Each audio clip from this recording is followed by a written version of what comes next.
Buenas tardes. Estamos sábado 17 de diciembre.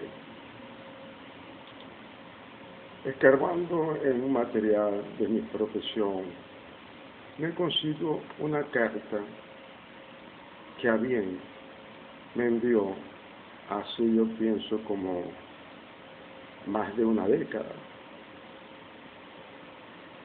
El médico cirujano, especialista en neurología, anatomopatólogo, científico en su área de méritos, pintor y escritor de literatura. Me refiero al zuliano maracucho Jorge García Tamayo. Profesor García Tamayo tiene novelas emblemáticas, ¿no? Por desgracia, se le conoce poco, ¿no? Incluso ha tenido que asumir con alianzas sanas y productivas, y me imagino que de su propio peculio, la edición de sus novelas. Los cuentos los ha publicado, pero tengo idea que no se han unificado en un libro, ¿no? Pero novelas eran emblemáticas, e incluso yo que fungí de comentarista literario, que no crítico literario ni analista literario. En el Zulia existen 3 novelas en el estado Zulia, Venezuela. 3 novelas para entrar desde la literatura a la historia del Zulia. O que tal esa posición, ¿no? Pero además que es sobre la misma tierra la más publicitada de Gallego, que no la mejor. La otra es de Pocaterra, José Ramón Pocaterra, si no me equivoco, La tierra del Sol Amada, que parece que él tomó este título de un poema de Rafael María Baral. Otra novela es Mene, de Ramón Díaz Sánchez. Tampoco se puede desconocer una novela, yo no la he leído, también de un médico colombiano que pernoctó por aquí, Gotas Aceite, de apellido Piedrahíta, también la temática petrolera. No fue la primera novela petrolera. La primera novela petrolera fue la de Menem. Y para mí, una de las más logradas, que prácticamente los zulianos no la conocemos, es Uno de los Venancios, de Alejandro Mardonado. Es increíble conocer cómo los saladilleros y los santaluceños aquí en Maracaibo hay una tradición que ya se perdió. A veces los muchachos, embromando, es la pelea a palo, pero la maestría de la pelea a palo. Y el personaje fundamental allí es un individuo que estuvo en las corridas de Venancio Pulgar, ¿no? El Atila o civilizador del Zulia. Y en el caso del profesor Tamayo, tiene novelas que le han merecido premios, ¿no?, nacionales. Una es escrita en La Habana. Pienso que muy pocas personas, quizá Carpentier, el cubano, conoce el tema de la negritud como él, y sobre todo la negritud cubana. Para subir al cielo, de las que me acuerdo. Pero en esto del Zulia, para conocer el Zulia, Entropía Tropical. Entropía Tropical en cierta forma es una novela autobiográfica. Si no me equivoco, por X circunstancias se me perdió el libro. El personaje sí era Rodrigo. Rodrigo es el profesor que trató de revolucionar con conocimiento la vetusta, anquilosada élite científica y catedrática de luz, y salió vapuleado, hasta por su entorno de clase social, clase media más o menos acomodada, pero gente productiva.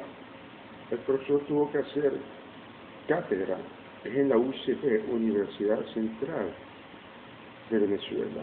Y hoy por hoy, por cierto, se me perdió por esta ignorancia informática que tengo, en alguna medida, lo perdí en la web, pues yo siempre le enviaba los trabajos y yo siempre leía también a medida de leer.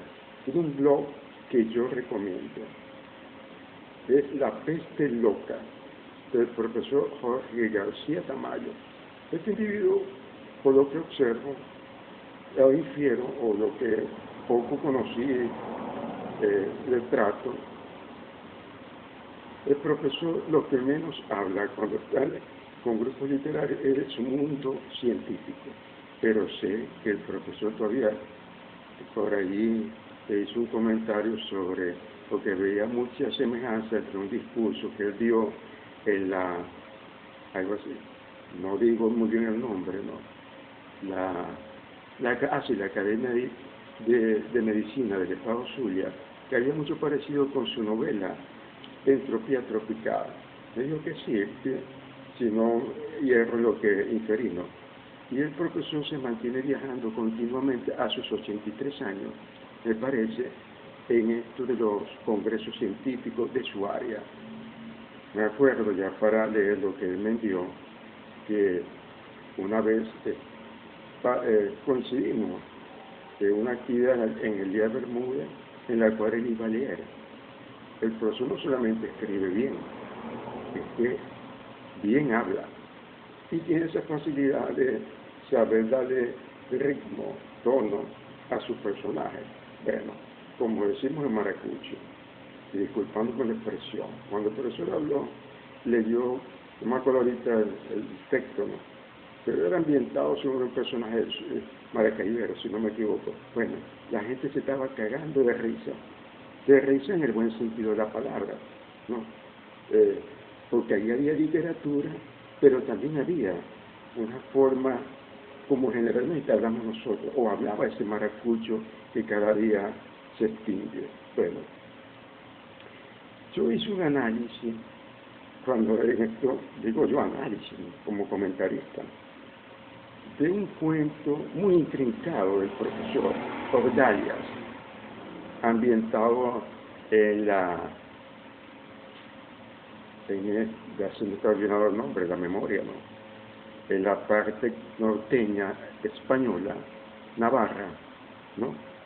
Y era una especie de mundo entre los negros, me imagino, traídos del África, y esos gordos, lujuriosos, ponzones, que eran la curia española, es decir, la iglesia, ¿no?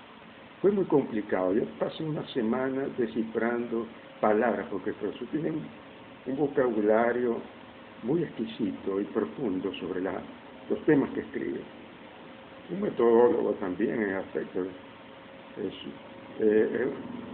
Una vez tengo idea que leí un trabajo de él, de una novela, ¿no?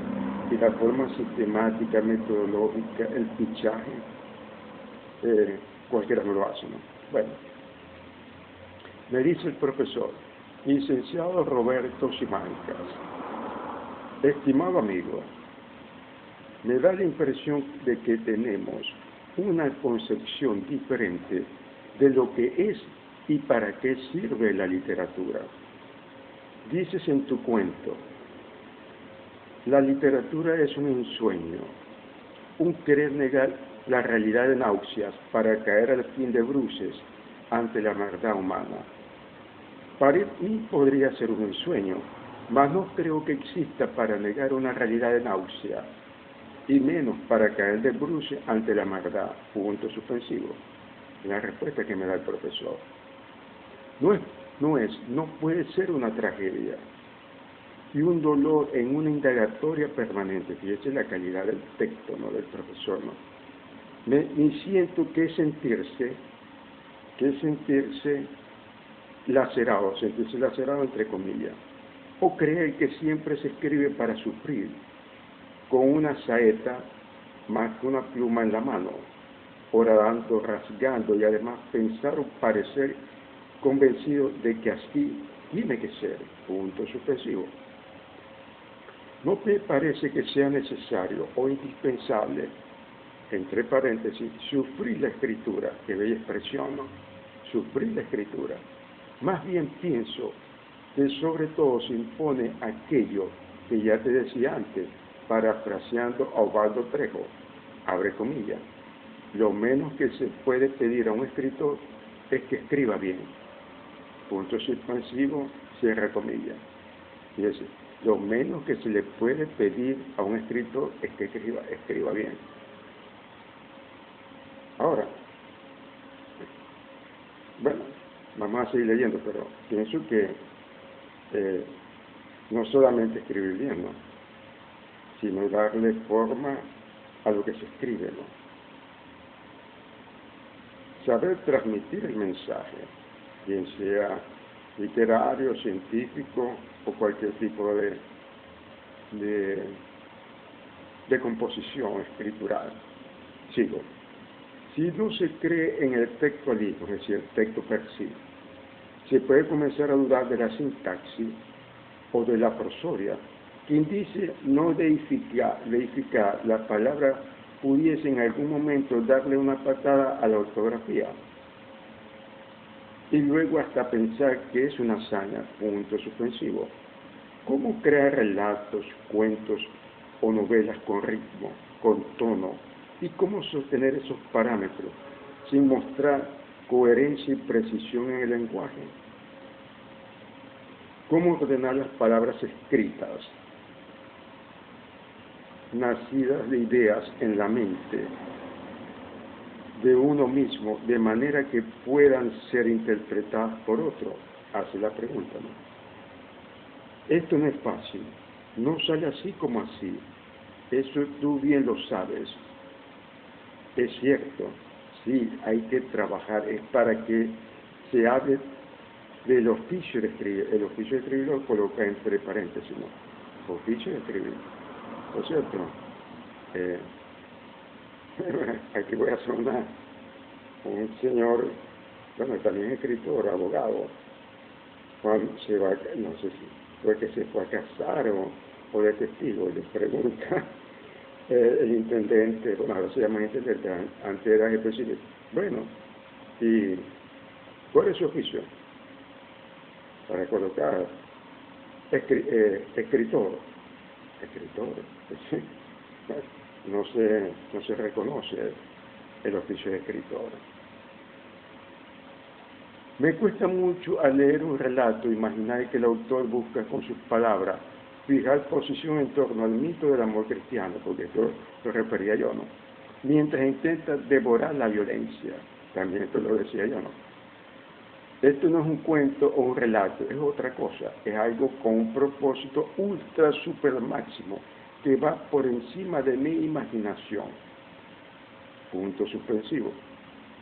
Sobre todo porque debo repetirte mi idea de que al escribir, y esto lo aprendí hace unos cuantos años ya, que es importante, como te dije antes, abre paréntesis, comillas que digo, que se pueda sentir lo menos posible que existe un compromiso personal, cierra comillas, una conexión directa entre lo que tú quieres y lo que escribes, y que nunca debemos dictar cátedra, o sea, nunca opinar para tratar de dirigir los sentimientos del lector, porque esto trampea el asunto, cierra paréntesis, ¿no? De dictar cátedra aquí a trampear el asunto. La literatura no debe ser, no está hecha para eso. Te recomiendo leer a Cortázar, a Borges, a Fuente, Carlos Fuente, porque Luis Borges, el argentino, ¿no? Julio Cortázar, el escritor también argentino, y Carlos Fuente, mexicano. Leer mucho y analizar menos. Leer por el placer de escuchar en tu mente las palabras, como música, mientras dejas fluir tu imaginación sin querer saber para dónde te quiso llevar el autor. Porque la literatura no es de los autores, tiene que ser de los lectores, y será en esos momentos cuando se crean los vasos comunicantes, entre paréntesis vasos comunicantes, entre el escritor y sus lectores. Es así como funciona la magia de la escritura y de la literatura, punto suspensivo. Me parecen interesantes tus análisis, algunos acertados sobre ciertos detalles puntuales, otros que se sienten indagadores de la psique y hasta del subconsciente del escritor, absolutamente errático. Y esto se produce porque tal vez sería imposible hacer estos análisis si quien escribió el relato o el cuento analizado lo hizo con un fin, para inducir ideas o guiar pensamiento, para señalar el camino, pero afortunadamente casi nunca es así. No debe ser así. Y en el caso que nos ocupa, pues no es así.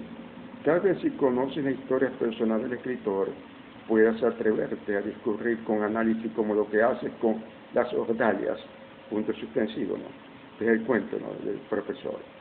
Como ejercicio lúdico, el análisis así conducido está bien, pero al hacerlo de otro modo te puedes equivocar de medio a medio, sobre todo si quien escribió el relato lo hizo tan solo por el placer de escribir, no para sufrir, ni para introducir metalenguajes en el texto, punto suspensivo.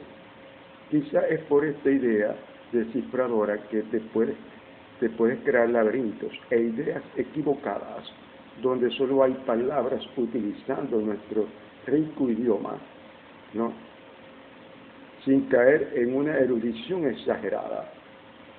Abre paréntesis, te decía, abre paréntesis, taller de narrativa, cierra paréntesis, comilla, disculpen, sin querer ser, abre comilla, erudito en exceso, cierra comilla, cual Fernando del Paso en Palinuro, ni como nuestro Densi Romero, un escritor venezolano.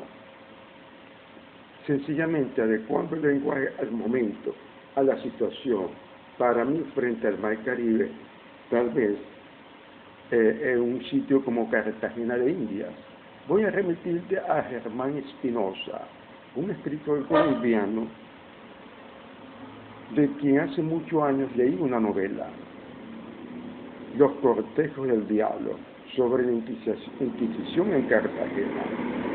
El personaje histórico, dice el autor escritor colombiano, debe conservar las líneas de su carácter, pero cuando se escribe novela histórica, lo que se persigue no es la verdad del historiador, fundada en documentos oficiales acomodados. El novelista puede explayarse en su fantasía, y creo que muchas veces está más cerca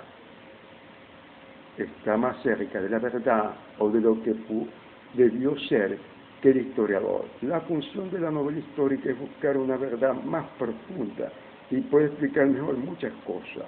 El novelista es soberano. En los cortejos del diablo, disculpen, el inquisidor Juan de Mañosca, personaje histórico, es un hombre lleno de soberbia que aspiraba a ser papa. En los cortejos del diablo, Mañosca se niega a aceptar su decadencia. Para este personaje, abre comillas, me basé en un español que conocía, muy anciano, abatido, pero con arrestos para demostrar juventud y poder. Así como se expresa Mañosca, hablaba él. Por otra parte, tomé como modelo a un hombre con una soberbia enorme, como el maestro León de Grace. Cuando pensé en hacer una novela sobre la Inquisición de Cartagena, di con el inquisidor de la época y dije, este es el personaje para darle esa personalidad, cierra comillas, el autor colombiano, Espinosa, ¿no? Se me imponía, prosigue, bueno, dice el profesor ahora, a pesar de que hacía muchos años que no había vuelto a leerlo, recuerdo que aquella novela destacaba en medio de los horrores descritos por la musicalidad de un relato fundamentalmente barroco. De ello dijo el autor, punto suspensivo, abre comillas. se me imponía por eso. Muchos comentaristas me han dicho que es una novela muy oscura, y la verdad es que fue escrita de noche oyendo música de Beethoven, Mozart y Brahms, cierra comillas. Creo que esos recuerdos, dice el profesor, influyeron en mí cuando escribí Las Ordalias, como algunas veces se me atraviesan escenas de películas en mi relato o en la novela Verdigracia, en Escribir en La Habana. Puedes leer el prólogo de Idelmaro Torres. Siempre fui muy cinéfilo. El profesor, por cierto, es un especialista en cine. A veces yo he leído algunas crónicas de él, es especialista, ¿no? Y una memoria prodigiosa. Bueno, cinéfilo, y para darte un ejemplo, el séptimo sello de Bergman está en muchas cosas de las que he narrado, punto suspensivo. A propósito de algunas palabras que me preguntas, como es aquí, por eso te decía antes, el conocimiento que tiene de la negritud el profesor. A propósito de algunas de las palabras que me preguntas, como cucurbata, la usé para referirme a la corbata, que es un tambor pequeño que se coloca parado sobre sus patas. Es de la etnia africana daomeyana y se percute con 2 palos. Así, mientras la corbata va marcando los tiempos en forma acentuada, la mina va improvisando frases rítmicas entre golpe y golpe. La mina es un tambor africano que se toca en la fiesta de San Juan del mes de junio en Venezuela. La mina es un tambor largo, hecho de un tronco de árbol cilíndrico que se coloca inclinado sobre 2 palos cruzados y amarrados que sirven como soporte. Barlovento de Eduardo Serrano fue compuesta de una canción muy típica aquí en Venezuela, en 1936, y dice inolvidablemente que se van de fiesta, su cintura aprieta, y al son de la curveta y el taqui-taqui de la mina. Y el taqui-taqui de la mina, dice, ¿no? El conocimiento, como reitero, que tiene el profesor de la negritud, de la africanidad. Por último, conviene recordar que la ordalia fue, como dices, una prueba que se usó mucho en Europa con las personas acusadas de brujería, pero en todas las civilizaciones las ordalias tuvieron un origen mágico y estaban encargadas a los sacerdotes como comunicadores escogidos entre el hombre y la divinidad.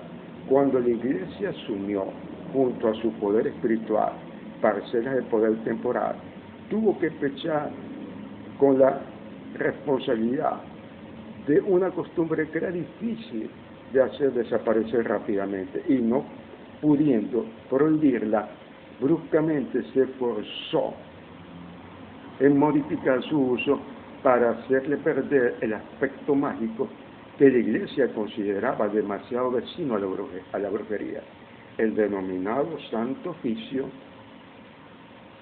de la Inquisición fue creado por orden de Gregorio IX en el año 1233, extendiendo su acción a toda la cristiandad europea.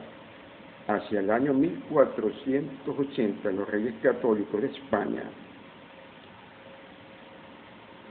establecieron la Inquisición en todo el reino para utilizarla como uno de los instrumentos de su estrategia para la unificación religiosa y política de la nación. El Tribunal de la Inquisición de Cartagena fue establecido en 1610. Finalmente, debo decirte que precisamente fue por mi circunstanciación con lo africano, aquí y con el sincretismo religioso que se siente en Escribir a La Habana, esta es una novela del profesor, como ya he dicho, con la defensa de la negritud y con esos verdaderos hijos sufridos de la Revolución Cubana, los mismos habitantes de las cumbres en la novela primigenia de Carpentier, Alejandro Carpentier, Ecue Jambao. Una de las razones por las que como escritor recibiera en 1994 el José Rafael Pocaterra en la narrativa, el profesor se ganó ese premio con esta novela. Pero además, en lo personal, pareciese que no tienes ni idea de lo que realmente pienso ni siento sobre ciertos temas, punto suspensivo.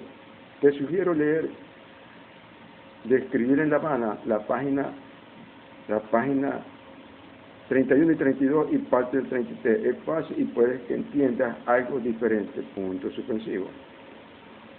Para finalizar, creo que debes examinar de nuevo las dos afirmaciones que haces. Abre paréntesis, abre comillas.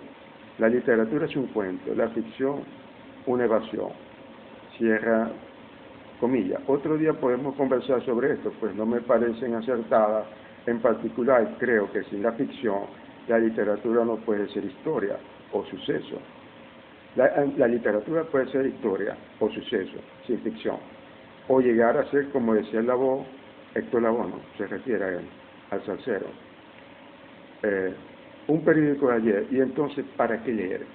Un saludo, mañana, martes, es 22, y si vamos a tener una reunión, espero saber la hora, y me imagino que en el sitio de la Librería del Sur, punto suspensivo, porque nos reuníamos allí, ¿no? Esto fue el comienzo de esta fundación Mariño Palacio, que creó el todavía joven escritor y empresario del libro, Luis Pérez Fernández, licenciado, ahora ya. Espero confirmación, pues había entendido que nos reuniríamos los miércoles o los jueves. Avísame, un saludo, Jorge García Tamayo. Postdata, muy cómico y bonito, ¿no? Entre paréntesis, entre comillas y cierre comillas. Va la loca, ¿no? Bueno, muchas gracias, profesor. Hay ciertas cosas que mantengo. Veo la literatura ahora, ya pasa más de una década, no conseguido, ¿no? Porque pienso que oraré en el texto y en los escritores, ¿no? Tomo solamente aquello de Cervantes, ¿no? En el prólogo al Quijote. El hombre no debe estar escribiendo en fábulas de poetas. También en la filosofía se podría decir, yo que coqueteo un poco con la filosofía, ni en fábulas de poetas, sentencias de filósofos, oraciones, milagros de santos, ni en oraciones de retóricos, políticos, por ejemplo, ¿no? Y también he dicho que, aludiendo a un ensayista, escritor, más que filósofo español, José Ortega y Gasset, yo soy yo y mis circunstancias. ¿Sí? Aunque sin entrar en detalle, estoy retirado del área literaria. Tengo algunos trabajos por ahí, más que todo, pienso que 2 o 3 poemarios y algo que, otro que lo llamo versificando, que es cosas que lo oía el pueblo llano en esta bajada que he tenido en el underground maravino, personajes que conocí que ya han desaparecido. También una diferencia que tuve con un escritor, ¿no? Y uso la métrica tradicional. Tengo por ahí algunos pequeños relatos de calle, como digo yo, sin pretensiones literarias, pero me he volcado al análisis en alguna medida sobre mis profesiones, aunque no ejerzo en lo concreto, y la formación sociopolítica que tengo, que me da ciertos elementos para discurrir sobre temáticas económicas, sociales, políticas, culturales, ¿no? Porque sí, más que un escritor literario, yo soy un intelectual, un hombre no inteligente, sino un hombre que ficha, tiene esa capacidad aprendida, sistematizada ahora, un poco más, sobre temas, ¿no? Pero sí es evidente que no podemos caer en los extremismos, ¿no? Sí, escribo de vez en cuando, por ahí tengo un poemario que inconcluso, ¿no? Que no sé hasta qué punto lo retrabaje, lo finalice, ¿no? Pero ahí vamos, ¿no? La idea es seguir escribiendo. Bueno, yo llamo esto intentos poéticos, ¿no? Fíjese, en estos días, bueno, el último que estoy en proceso es abriendo otras páginas, ¿no? pero ya está finalizado, aquí archivadito. Escarceo con la palabra, 15 intentos poéticos después de la errancia, versificando y intento poético saliendo del underground. Sí, amigos, bueno, un ensayo que tengo sobre la zulianidad, identidad cultural o coartada política, sobre mis profesiones, que la tenía abandonada, aunque he hecho muchos videos, apuntes de administración y contaduría y carreras afines, ¿no? Y en prosa, escrituras en la marcha, que es análisis político, sobre todo, y escarceo filosófico, que son algunas apreciaciones de esa minúscula filosofía personal que ya uno va decantando, ¿no? Bueno, gracias al profesor García Tamayo, una carta bellísima, la conservo aquí en mi CD, voy a integrarla al CPU y cuando componga la impresora la imprimiré. Este es un hombre que hay que leer. Este hombre ha dado una coherencia de vida, 83 años, ha emprendido, no ha vivido del Estado, sino de la docencia, hasta pintor fue, y incluso llegó un momento en que su honestidad se desenvolvió vendiendo sus cuadros para mantener su matrimonio, sus hijos. Y también tenía acá en Maracaibo, por lo que llama el centro La Paragua, la avenida Universidad, un centro propio sobre un laboratorio de anatomopatológico, algo así, ¿no? Pero parece que el dinero, mantener, me imagino con la tecnología, los nuevos aparatos, y como este país se ha venido a menos, el profesor parece que ha dejado esa actividad empresarial loable. Bueno, este es Jorge García Tamayo, un escritor debate de Zulia para Venezuela y el Caribe y el mundo. Muchas gracias.